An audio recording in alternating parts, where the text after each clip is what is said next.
Good afternoon guys, my name is Dan and for the last 18 months or so I have been freelancing in the world of digital marketing. I've put together a vlog like this almost every month to document the highs, lows and everything in between. And the topic that I wanted to cover off this month was when things don't go well in life. So the reason I wanted to cover this off is that bad things happen and there's not much you can do about it. So although 2018 for me was a really good year, there was lots and lots of highs, there was also quite a few big lows. In particular was that a very close family member of mine had a mental breakdown. Alongside that, we had a slightly more distant family member also have quite a few major health problems.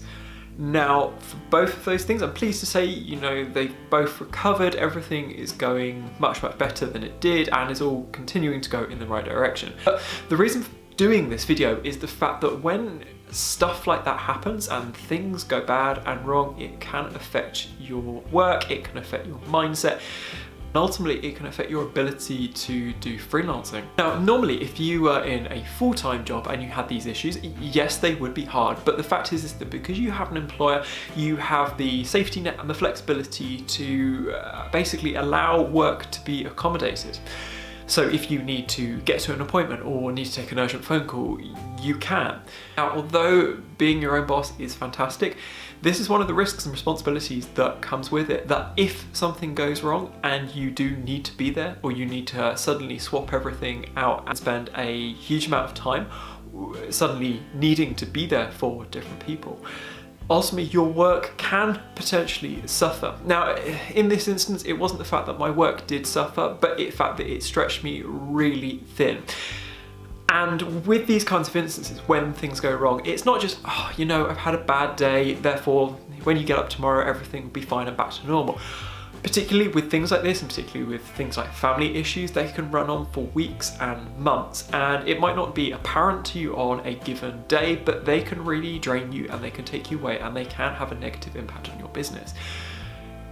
How to handle that though is a really big and difficult question, and one of the things which I did come to the conclusion of is that actually, and I know how mean this can sound, is that you do have to be quite stubborn with your time. So in both of those instances, as much as I was there for everyone and as much as I was there in the event of a real emergency, it came to the point of me having to say, look, between these hours I am not free.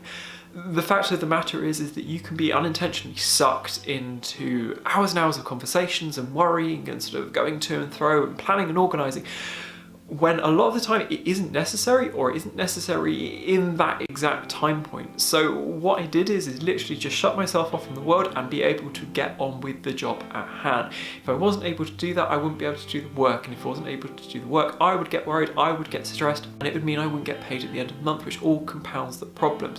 So it's essentially just putting up a barrier between you and the problems.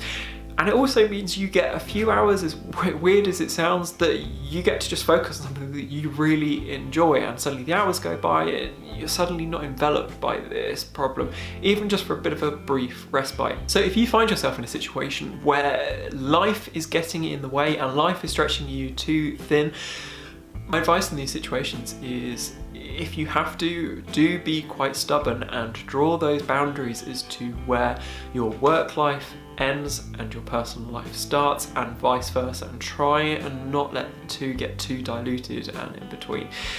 It entirely depends on the personal circumstances that you may or may not be facing, but when you find yourself spread too thinly, there still has to be a block of time and a block of energy and a block of effort available for you to be able to carry on to continue and grow your business. In those circumstances though, what can happen is, and this didn't happen to me, but it's something that I was quite conscious of that could have happened, is to set that expectation with clients if things aren't going well in your personal life.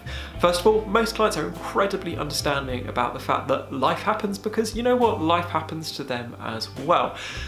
In saying that, if you feel that you're not going to be able to deliver a piece of work on time, you can't take another project on, or so on, it makes sense to set that expectation as early as possible and let them know that that piece of work might be delayed, or just by simply, being honest with them, holding up your hands and going, you know what, I can't take this on at the moment, it's not the end of the world. It is better to be in that stage rather than get to a deadline when a client is expecting a piece of work. You turn around and go, you know what, I'm really sorry I haven't been able to do that, but I'll get straight onto it. That does not set a good standard. It does not set a good relationship with the client. Everything hopefully will sort itself out in time. But if you know that whether it's a case of a few weeks or a few months that you've got to adjust what you're doing to accommodate anything that might be going on, then do so rather than just trying to carry on as everything is normal and everything is as it was. Because you're just going to spread yourself too thinly, you're going to be stressed, you're going to be tired, and everything is just going to be so much harder than actually sorting things out and just accepting the fact that, you know, this is what life is at the moment. Now, in the circumstances that I was finding myself is that I'm trying to do work, I'm trying to look after and help out where I can with these issues going on in my family. And on top of that, you've got everything else that just goes on in life in a day-to-day way. What happens though is that the final sort of piece of the pie chart, as it were, that is often really neglected as actually the time for you. That is the time to eat healthily, that is the time to exercise, that is the time to hang out with friends and have fun and have a social life and do hobbies. That is the one thing which immediately, when I find myself in these kinds of circumstances, gets jettisoned, and it shouldn't be that way.